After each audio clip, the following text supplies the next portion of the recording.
Donc, je suis Olivier Touran, agriculteur en Creuse et élu référent au CIDAM pour le projet AP3C. Donc, le projet AP3C, il est né en 2012.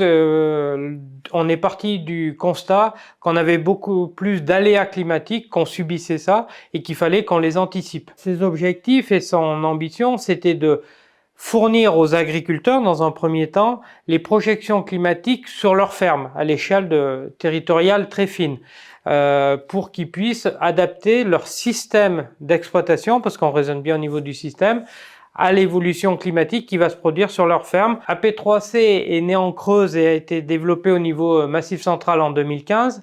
Il s'adressait, dans un premier temps, il a été initié et s'adressait aux agriculteurs et à leur environnement professionnel, hein, les conseillers, tout ça. Il est piloté par les chambres d'agriculture sur le terrain, voilà, coordonné par le CIDAM au niveau Massif Central.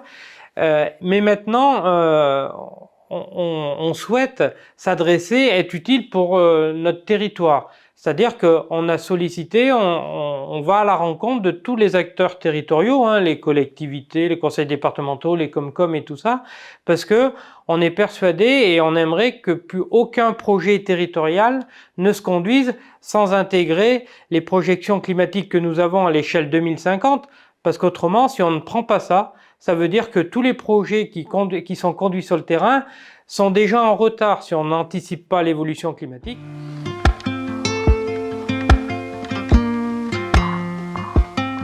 Vincent Caillez, je suis climatologue au sein du CIDAM, qui est le regroupement des chambres d'agriculture départementales du Massif Central.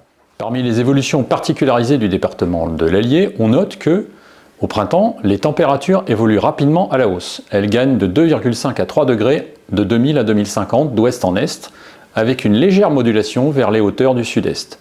Les précipitations sont stables vers la vallée du Cher, mais en légère diminution ailleurs. Les baisses les plus significatives ont lieu sur la Limagne, avec une perte d'environ 40 mm en 50 ans.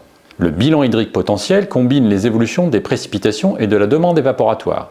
Il est en dégradation rapide et généralisée de 35 à 90 mm en 50 ans. À l'échéance 2000, environ 50% de la surface départementale était à l'équilibre ou en léger excédent. À l'horizon 2050, 80% du territoire sera en déficit sensible. En été, les températures évoluent à la hausse.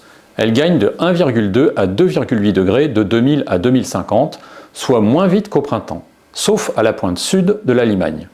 Contrairement à ce qui est habituellement indiqué, les précipitations sont en hausse généralisée de 5 à 30 mm en 50 ans. Quant au bilan hydrique potentiel, il est en non-évolution sur les hauteurs du sud-est, mais en dégradation ailleurs, de 40 à 70 mm en 50 ans, soit moins rapidement qu'au printemps en général. En automne, les températures évoluent à la hausse, de manière modérée et peu différenciée. Elles gagnent de 1 à 1,3 degrés de 2000 à 2050. Les précipitations sont également en hausse modérée et peu différenciée, sauf à la pointe sud-est, où elles peuvent être en légère régression. Ailleurs, elles gagnent de 10 à 40 mm en 50 ans. Quant au bilan hydrique potentiel, il est en non-évolution sur une moitié ouest du département et en faible hausse jusqu'à 30 mm sur la moitié est. En hiver, les températures sont à la hausse, de manière plus sensible avec l'altitude. Elles gagnent de 1 à 2,8 degrés de 2000 à 2050, avec un maximum sur les hauteurs du sud-est, en relation probable avec la désagrégation du manteau neigeux. Les précipitations sont en évolution, fluctuant entre faible baisse jusqu'à moins 30 mm et faible hausse jusqu'à plus 10 mm en 50 ans.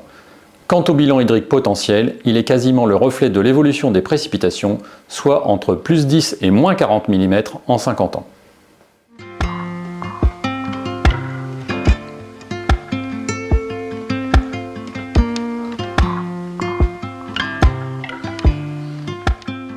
Paul-Henri Dupuis, je suis le commissaire à l'aménagement, au développement et à la protection du Massif Central. Le Massif Central est particulièrement touché par le changement climatique, au même titre que l'ensemble des massifs français. Les chambres d'agriculture du Massif Central ont rapidement perçu l'enjeu d'accompagner la ferme Massif Central dans son adaptation au changement climatique. Elles ont décidé de se doter de projections climatiques à l'horizon 2050, localisées. Alors AP3C peut permettre aux territoires d'identifier leur vulnérabilité, Notamment, on sait qu'à l'horizon 2050, on va avoir des conditions qui vont considérablement changer en ce qui concerne le risque incendie, en ce qui concerne la disponibilité de la ressource en eau.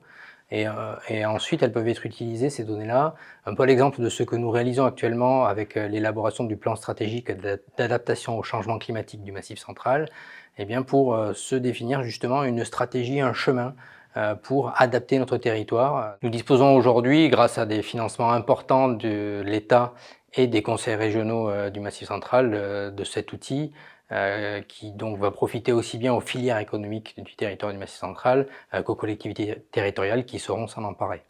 Je vous invite à vous saisir de cet outil, à l'utiliser largement pour vous projeter dans la transition de vos exploitations agricoles, mais aussi de vos territoires, et aussi à en parler très largement pour que il profite au plus grand nombre et au plus grand nombre de territoires pour faire du Massif central un territoire adapté en 2050.